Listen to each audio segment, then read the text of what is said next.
¿Qué tal, amigos? ¿Cómo están? Sean bienvenidos a su programa de Familia en Familia. Yo soy el Padre Jorge, misionero de Jesús y de María, saludándolos, dando gracias a Dios por este día y dando precisamente gracias por el amor que Dios tiene para con nosotros. Un amor que es bueno, que es perfecto, que es eterno. Siempre cuando confieso a la gente, les digo, demos gracias al Señor, porque Él es bueno, porque es eterna su misericordia. Es eterna la misericordia de Dios para con todos nosotros, para con todos aquellos que hemos fallado, que no hemos sabido responder a la gracia, al amor, a la misericordia de Dios. Nos habíamos quedado en el 2612. Déjenme nada más retomar dónde estamos. ¿Qué estamos haciendo aquí? ¿Qué sentido tiene esto que estamos haciendo? Bueno, nuestro programa estamos tratando de ver lo que es la Lectio Divina. ¿Se acuerdan? Lectio Divina, método de oración de meditación. Es una forma en la cual nosotros queremos entrar en contacto con Dios, ¿sí? Con Dios, que es, pues al final de cuentas, lo más importante en nuestras vidas. Entonces, definiendo la Lectio Divina, es la lectura creyente de la palabra de Dios, bajo la acción del Espíritu Santo, para encontrarnos con Dios y dejarnos transformar por Él. Eso es la Lectio Divina, en eso estamos. El otro elemento, bueno, tenemos los pasos de la Lectio Divina. Primer paso, invocación al Espíritu Santo. Segundo paso, lectura de la palabra. Tercer paso, meditación. Cuarto, oración. Quinto, contemplación. Sexto, compromiso. Estamos en el primer paso, que es invocación al Espíritu Santo. ¿Qué es la invocación al Espíritu Santo? La invocación al Espíritu Santo es dejarlo actuar. Y se necesitan 5 cosas para dejar actuar al Espíritu Santo. Estamos en la cuarta. ¿Cuáles son estos aspectos? Estos pasos no más que pasos, estas actitudes o estas situaciones son necesarias para que el Espíritu Santo actúe en nosotros. El primero es fe y apertura al Espíritu Santo. Segundo, pureza de corazón. Tercero, desprendimiento y docilidad. Cuarto, que es en el que estamos, espíritu de oración. Les voy a decir los otros 2 para que los tengan, todavía no los vemos. ¿Cuáles son? Conversión continua y comunión con la iglesia. Son 2 más. Es fe y apertura al Espíritu, pureza de corazón, desprendimiento y docilidad, espíritu de oración. El quinto sería conversión continua y el sexto, comunión con la iglesia. Muy bien. Ya vimos los 3 primeros. Estamos en el cuarto, que es espíritu de oración. Si se dan cuenta, yo me di a la tarea de meterme de lleno a la oración, porque si no oramos, estamos perdidos. O sea, si no oramos, no estamos en esa línea, en esa sintonía de las cosas que Dios quiere para nosotros. Y es importante la oración, ¿sí? En este ámbito, pues hemos visto lo necesario del Catecismo de la Iglesia Católica. La cuarta parte del Catecismo de la Iglesia Católica nos habla sobre la oración. Y hemos visto la oración en el Antiguo Testamento, cómo eran algunos elementos. Y en este capítulo 2, ¿sí? En este artículo 2, perdón, estábamos en capítulo primero, la revelación de la oración. Ese fue. Y tenemos dentro de la revelación de la oración, vimos el Antiguo Testamento, artículo 1, en el Antiguo. Y estamos en el artículo 2, que es Jesucristo, ¿sí? La plenitud de los tiempos. Y vimos del número 2598 hasta el 2606 cómo Jesús oraba. Y ahorita estamos del 2607 hasta el 2612 cómo Jesús enseña a orar.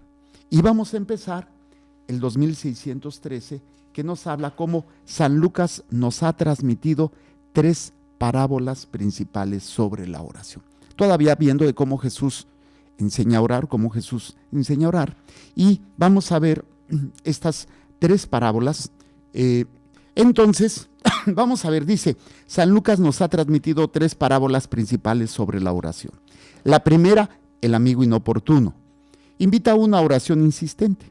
Llamad y se os abrirá. Al que ora así, el Padre del cielo le dará todo lo que necesite y sobre todo el Espíritu Santo que contiene todos los dones. La segunda, la viuda importuna. Está centrada en una de las cualidades de la oración. Es necesario orar siempre, sin cansarse, con la paciencia de la fe. Pero cuando el Hijo del Hombre venga, encontrará fe sobre la tierra. Y la tercera parábola, el fariseo y el publicano. Se refiere a la humildad del corazón que ora: oh Dios, ten compasión de mí, que soy pecador.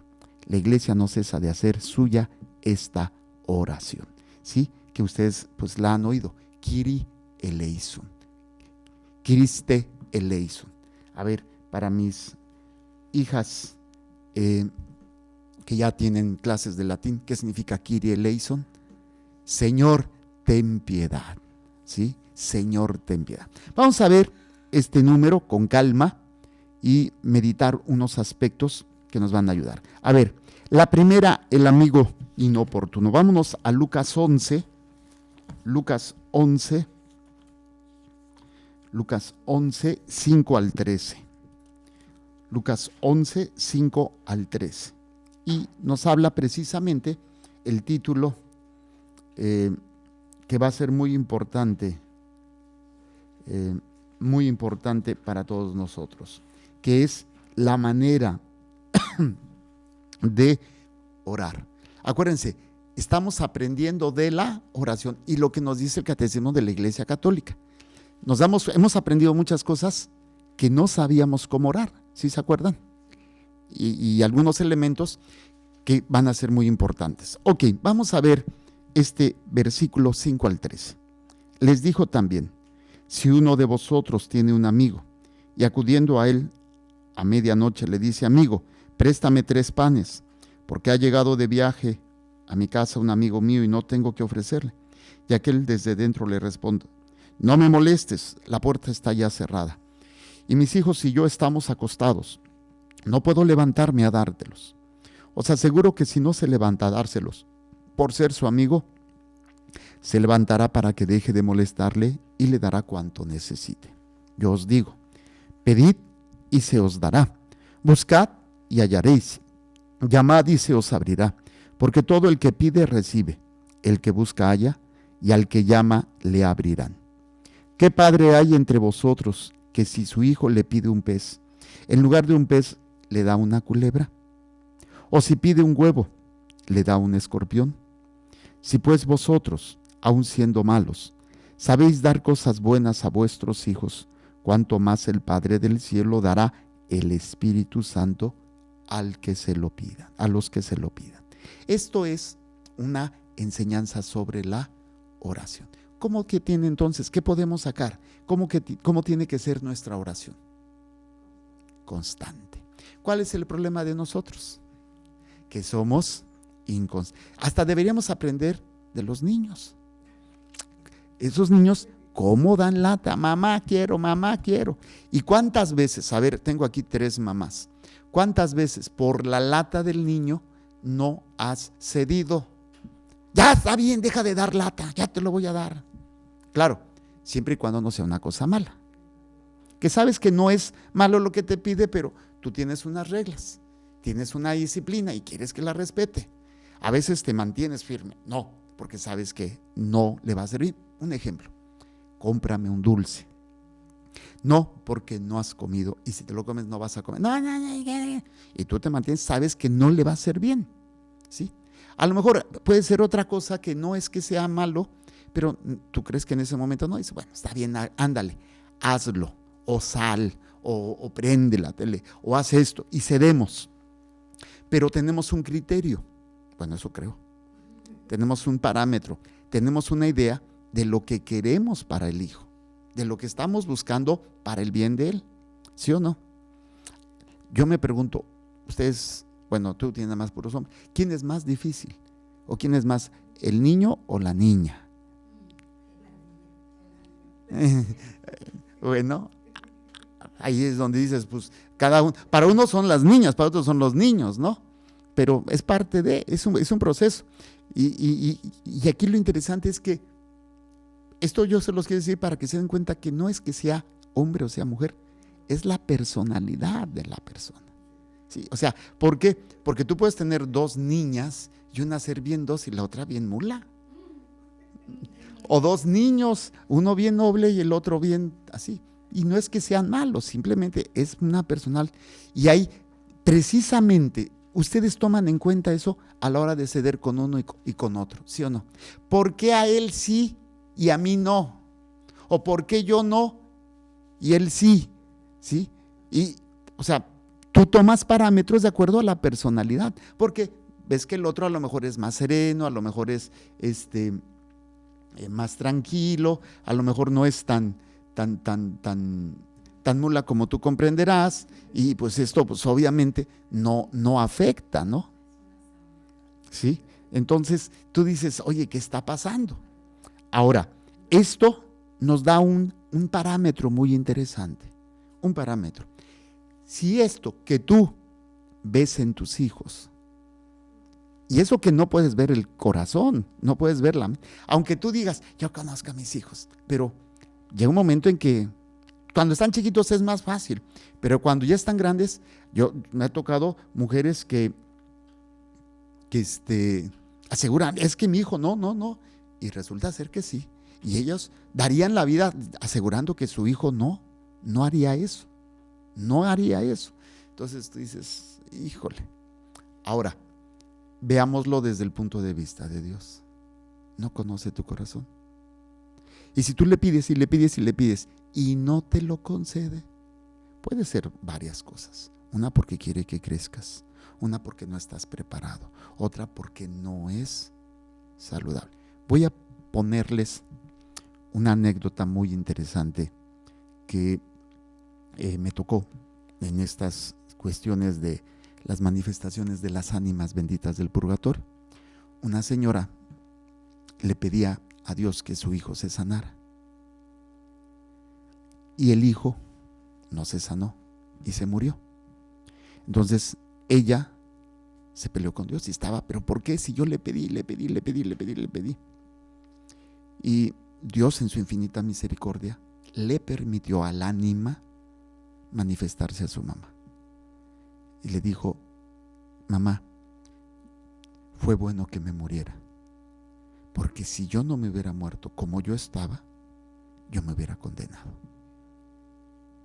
Dios en su infinita misericordia permitió que yo no me condenara. ¿Nosotros vemos eso? No lo entendemos. Tengan por seguro que Dios lo que quiere es la salvación de tu alma. Y ahí tú sigue pidiendo, pero no como un niño caprichoso, sino como el niño que sabe y confía que si es para bien tuyo, Dios te lo va a conceder. Si no, no te lo va a conceder. Así de simple. Bueno, pues suena simple, ¿no? Pero qué complicado es aprender a abandonarnos en esa voluntad de Dios, en esa confianza en Dios, para todos nosotros. Entonces, son elementos que nos permite ir comprendiendo algunos ámbitos fundamentales de lo que tiene que ser nuestra oración, ¿sí? Entonces, dice que el ejemplo, el amigo está acostado, ya estamos todos dormidos. Ahora, lo que él está pidiendo no es solamente por el hecho de darle de comer a alguien, sino porque dentro del pueblo judío era atender al forastero, era una obra que si no se hacía era casi como pecado, ¿no? O sea, era una de los mandatos de la ley, ¿sí? El acoger al forastero, atenderlo. Y entonces la angustia de él no era por él, no era para él, era para poder atender a una persona, un forastero, una persona que había llegado a su casa, ¿sí? Entonces esto va a ser muy interesante para poder comprender esto, para poder comprender esta oración que Jesús está queriendo que aprendamos a hacer. Por eso dice, mi hijo y yo estamos acostados, y no puedo levantarme a dártelos. O sea, seguro que si no se levanta a dárselos por ser su amigo, se levantará cuando deje de molestar, para que deje de molestarle y le dará cuanto necesite. Cuanto necesite. Entonces, por eso yo les ponía el parámetro de los hijos. ¿Cuántas veces los hijos nos piden cosas? Y si va de acuerdo a lo que tú sabes que es parte de su formación, para el bien de él, pues llega un momento en que sabes, o sea, cedes, ¿sí o no? Pero otras veces, por más que lo pidas, el niño puede ver lo que tú ves. El niño puede entender las decisiones que estás tomando. No lo puede entender. Y esa es la gran diferencia. Esa es la gran diferencia que podemos ir aprendiendo en nuestra oración con Dios. Nosotros no podemos ver lo que Jesús, lo que Dios en su infinita sabiduría ve, lo que Él conoce, lo que Él sabe de nosotros, pero que de alguna manera nosotros por desesperados nos enojamos con Dios. No, pero ¿por qué? No, pero pues es que, no, pues si yo quiero, no, pero es, y ahí es donde nos damos cuenta de este elemento que va a ser muy, muy interesante que aprendamos a trabajar, que aprendamos a entender. La confianza que debemos nosotros de tener en Dios. Si yo no tengo esa confianza, pues me voy a montar en mi macho. Ahora, vamos a un poquito más adelante. Dice, eficacia de la oración. Yo os digo, pedid y se os dará. Buscad y hallaréis. Llamad y se os abrirá. Porque todo el que pide recibe, el que busca halla, y al que llama le abren. Ahora, ¿qué es lo que tú estás buscando? Vuelvo al ejemplo del niño. ¿Qué es lo que busca el niño? Su voluntad. Tú tienes que discernir, de acuerdo. O sea, cuando no hay un objetivo en la formación de los hijos, pues los papás son demasiado permisivos. Irañan, porque los acostumbran a yo quiero, y los niños se vuelven tan difíciles, niños que solamente están pide y pide y pide. Pero cuando aprendemos a decir no y aprendemos a poner altos, pues esto va a ser muy, muy importante. Entonces, ¿cuál es el elemento que debemos nosotros de entender en todo esto? Uno de los elementos es, nosotros debemos estar pidiendo, pero con la confianza que si es lo que yo estoy pidiendo, que si lo que yo estoy pidiendo va de acuerdo a la voluntad de Dios, me lo va a dar. Lo que hemos aprendido en los programas anteriores sobre la oración, sabiendo que lo que hemos aprendido, los pasos de la oración. ¿Para qué es la oración? ¿Qué dijimos? ¿Cuáles son los pasos de la oración? Es saber que Dios habla. Yo escucho, y luego había un elemento nuevo. Entregar mi voluntad, ¿sí? Y luego, ¿perdón? A ver, ya se les olvidó a mis, ahorita. Entonces, ahorita que me los digan, es saber y confiar de que yo le presento a Dios mi voluntad, pero si no va de acuerdo, a ver, ¿cuáles son?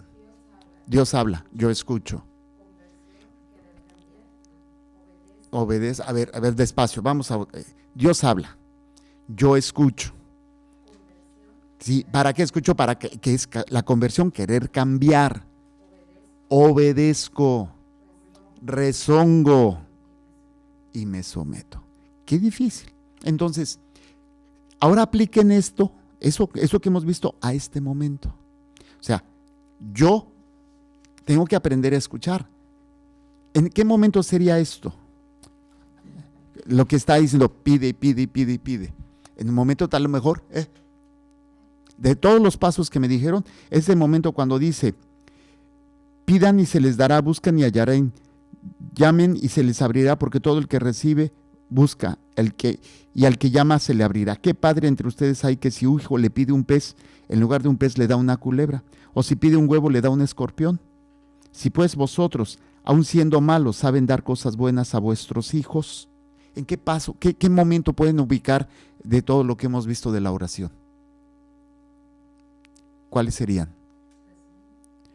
Parte de ¿sí? Pero ahí vemos toda una dinámica, ¿no? O sea, que es Dios me habla, yo escucho, sé que estoy mal, pero aquí no le estoy pidiendo nada malo, porque Jesús mismo lo dice. Oye, si tu hijo te pide un pescado, ¿quién le va a dar? Una culebra o le va a hacer un daño, ¿no?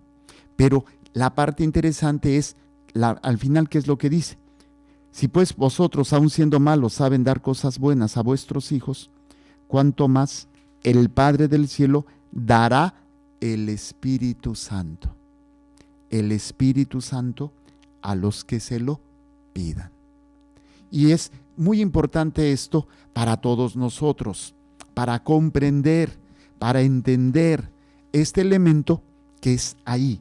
Y si no lo entendemos, y si no lo comprendemos, pues obviamente vamos a caer en la desesperación. Y vamos a tratar de hacer las cosas a nuestra manera.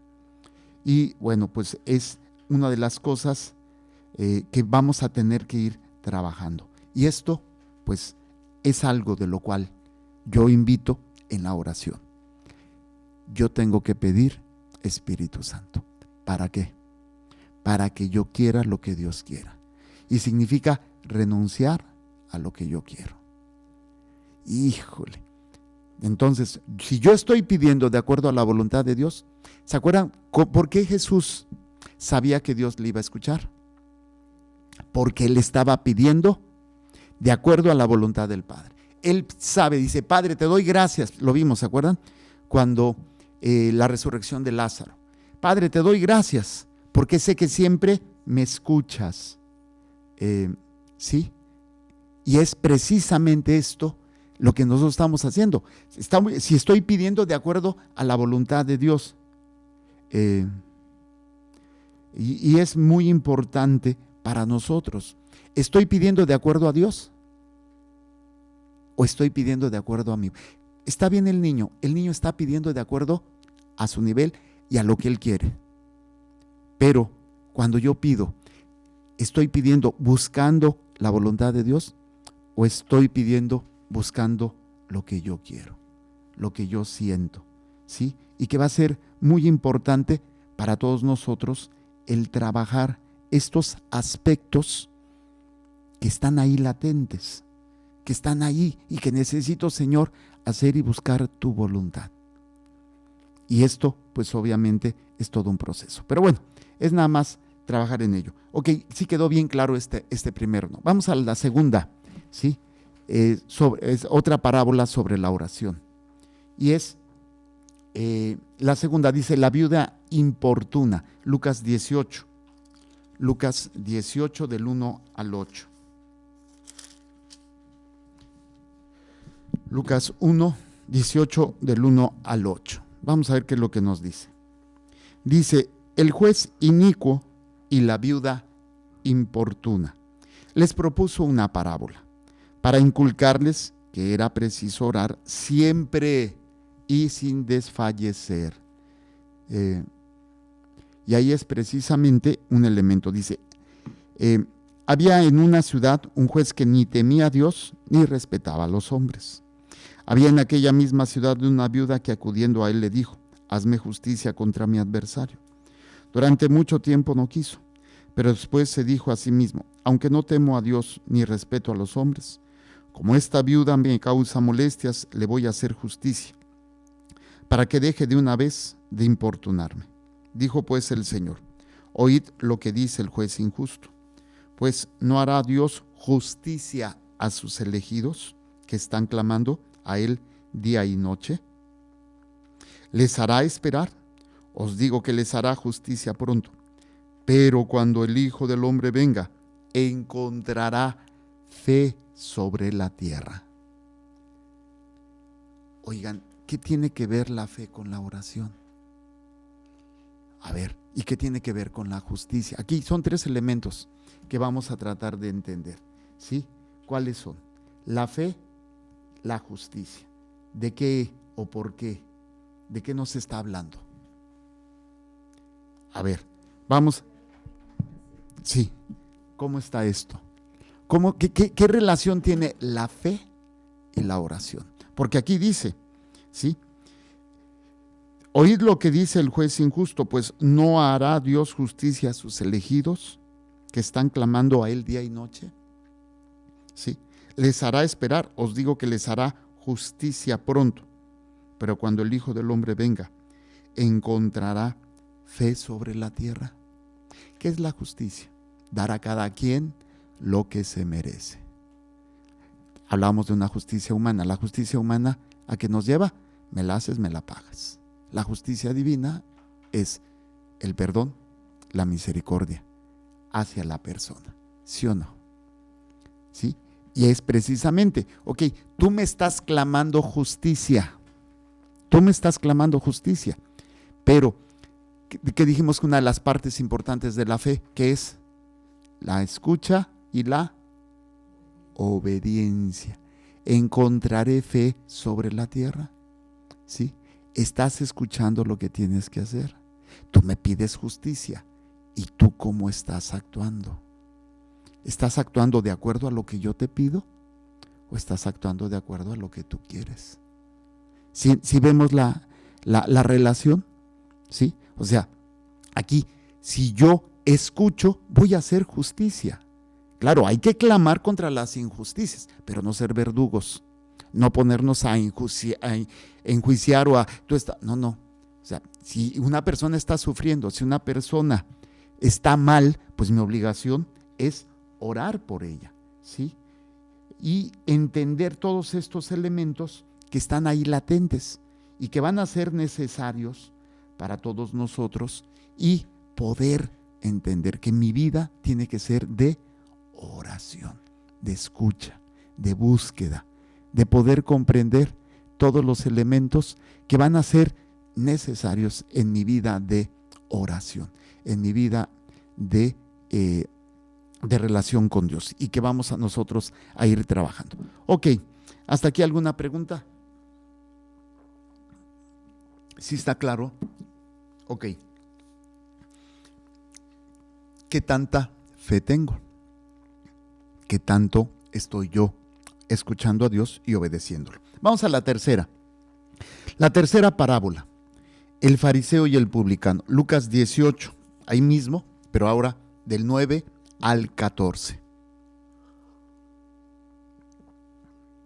¿Qué nos dice? Algunos que se tenían por justos y despreciaban a los demás, les dijo esta parábola. 2 hombres subieron al templo a orar, un fariseo, otro publicano. El fariseo de pie oraba en su interior de esta manera: oh Dios, te doy gracias porque no soy como los demás hombres, rapaces, injustos, adúlteros, ni tampoco como este publicano.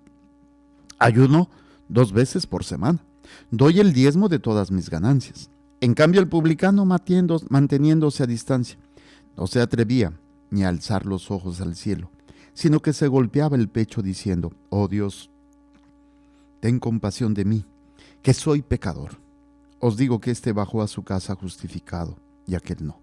Porque todo el que se ensalce será humillado, y el que se humille será ensalzado. ¿Sí? Entonces, ¿cuál es la actitud dentro de mi oración? Uno de los aspectos básicos dentro de la oración es la humildad. Pero, ¿cuál es el problema? Siempre nos comparamos. ¿Por qué él sí y yo no? O lo hacemos a veces, no, es que yo estoy bien, tú estás mal. Sí, yo estoy bien, tú estás mal.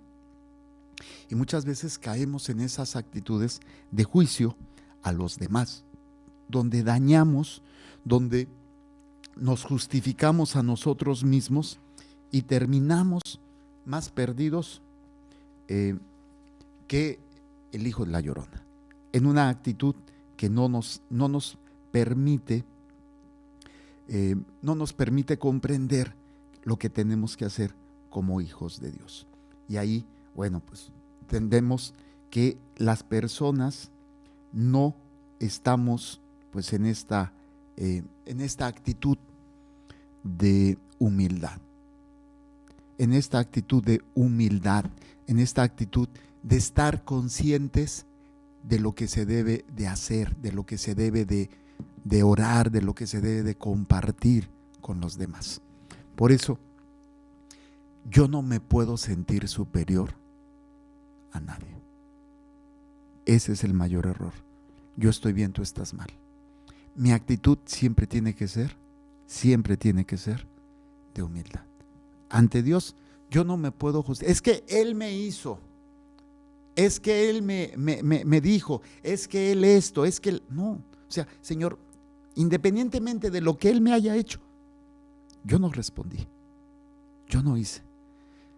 Que es cuando yo hago mucho esta comparación de los niños que están ¿cómo se llama?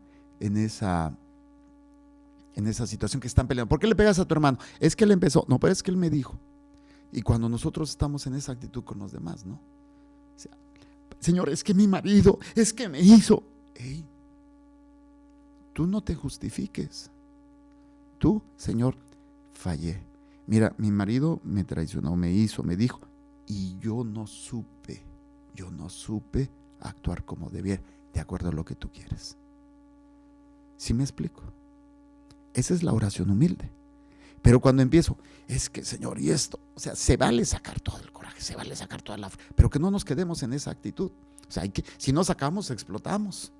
Y ahora, yo ahora sé que hay muchas personas que están gorditas porque se van guardando todas las cosas. ¿Sí? Yo no dije usted, estoy diciendo de otras, ¿sí? Que no lo sacan. A veces hay que sacarlo. El problema es que cuando sacamos las cosas, a veces, óiganlo bien, a veces se dan situaciones que no son saludables. Saco mi porquería y contamino a alguien de lo que yo he tenido, de lo que yo he guardado. Y tú dices, ay. No me doy cuenta que la otra persona no está capacitada para poder cargar con esa porquería. Supuestamente los padrecitos, para eso estamos. Pero también los padrecitos a veces, pues imagínense, cuando un sacerdote se apoya en un laico, a veces, ¿qué es lo que lo hace? Lo aplasta. ¿Por qué? Porque lo que él tiene que cargar. Entonces, nos ayudamos, caminamos, pero donde me tengo que agarrar siempre es de Dios. O sea, aprender a agarrarme de Dios. Que Él sea mi... ¿Para qué? Para que si yo me agarro de Dios, los que se agarren de mí, pues, pero si yo me suelto de Dios, no, hombre, con el peso que cargo, pues, y luego si están medio gorditos, ¿por qué no los da? Nos vamos al fondo. Ahora, aplíquenlo en ustedes también. El esposo, los hijos, la esposa, los amigos. Si nosotros, pues es tanto el peso que llegamos a hundirnos. Entonces yo tengo que, ustedes también agarrarse de Dios para que esa sea nuestra fuerza, esa sea nuestra fortaleza en todo lo que hacemos. Por eso es fascinante descubrir. Bueno, a mí me ayuda mucho, sobre todo por el hecho de que mi oración se vale. Señor, mira, puedo en ese momento, es que mi marido, es que mi hijo, es que pum, lo saco. Pero al final de cuentas, es mi culpa. Es mi culpa, porque soy un pecador. Porque tú me amas, porque tú me has dado. Y aunque me fallaron, me lastimaron, me hicieron, yo no supe responder. Y esa es la oración del publicano. O sea, simplemente agacha la cabeza. El otro dice, ay Señor, qué bueno que no me dices como esas 3 nacas que tengo aquí enfrente. No, sí, yo sí estoy bien, yo sí soy esto, yo no soy como los demás. Entonces, no, Señor, ¿sabes qué? La oración más difícil es reconocer que en el pleito que tuvimos, o en la situación que tuvimos, en donde caíste, o te hicieron caer, o tú hiciste caer a otro, y se dio esa situación, lo fácil es justificarnos. Y eso es lo que hacemos. Es que lo que hace el niño, es que mi hermanito empezó. No, pero es que él me hizo. Mi oración es, Señor, yo fallé. No fallé porque yo haya empezado. Yo fallé porque no supe responder. Y esa es la oración del publicano. Humilde y diciendo, Señor, creo que la he regado. Creo que no he sabido responder. Y ahí es donde, pues, nuestra oración tiene otra dimensión que puede ayudarnos completamente en todos estos elementos para todos aquellos que trabajemos en estos ámbitos. ¿Sí quedó claro? Ok, entonces, como dijo la viejita, como que ya nos estamos yendo. Déjenme checar si hay alguna pregunta sobre el tema para no desviarnos en otras cosas que no sean el tema. Los voy a leer la siguiente hora. Que repita lo del Ania del purgatorio. Me hablaron en ese momento y no lo escuché. Estoy trabajando. Bueno, lo que yo decía era una señora que su hijo pues sufrió una situación en donde murió, y murió de una forma, entre comillas, injusta. Y estaba el grave, y la mamá le pedía a Dios que lo sanara. Y no lo sanó, entonces la mamá se enojó mucho con Dios. ¿Pero por qué? ¿Que quién sabe qué? Y en una de esas, Dios le permite al ánima manifestarse a su mamá y decirle: Dios en su infinita misericordia permitió que yo muriera para que mi alma no terminara condenándose, porque el paso que yo llevaba era para condenarme. Entonces esto a la mamá pues le dio mucha paz y empezó a pedir por él. Entonces esto era lo que había comentado para esta hermanita que preguntó sobre este elemento. Que el Señor les bendiga y les proteja, haga resplandecer su rostro sobre ustedes y les conceda su favor. Que el Señor les mire con benevolencia y les conceda la paz. Amén. Jesús, que tu sangre pura y sana circule en estos cuerpos enfermos, y que tu cuerpo puro y sano transforme estos cuerpos débiles, y que una vida sana y vigorosa palpite dentro de ellos. Amén. Y la bendición de Dios Todopoderoso, Padre, Hijo y Espíritu Santo, descienda sobre ustedes y permanezca para siempre. Muchísimas gracias. Vamos a una pausa para continuar con nuestra segunda hora de este programa. Recuerden, Dios es amor y te ama.